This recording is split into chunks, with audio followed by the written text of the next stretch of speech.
Ladies and gentlemen, now put your hands together and let's welcome renowned folk singer Mayang Lambang Mangka. So I would like to call upon Mangka and her team to come up on the stage.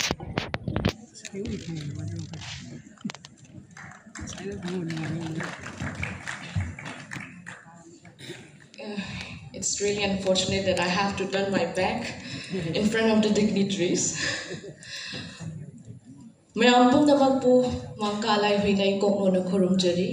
It is truly a great honor to stand before this auspicious gathering of wisdom and culture, celebrating the International Day of World Indigenous People. Being a folk singer of Manipur, a Meitei folk singer, I always carry my stories, my lores, and spirit of our land, Manipur. Our tradition is not only about words or sounds. They are our identity, and they are our strength. So, our indigenous roots must be diverse, but the values we are sharing, the respect for nature, for elders, for tradition, they bind us together like a thread, a beautiful thread, like a beautiful tapestry. So I'm going to sing The Battle of Khongzom, 1891. Khongzom Lan Matek ama sakcharake. I'm going to narrate a story of how brave our Manipuri warriors were and fought against the mighty British Empire. Khurumzari Khongzom Lan sakcharake.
British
Don't talk, oh, na, and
Thank you so much everyone.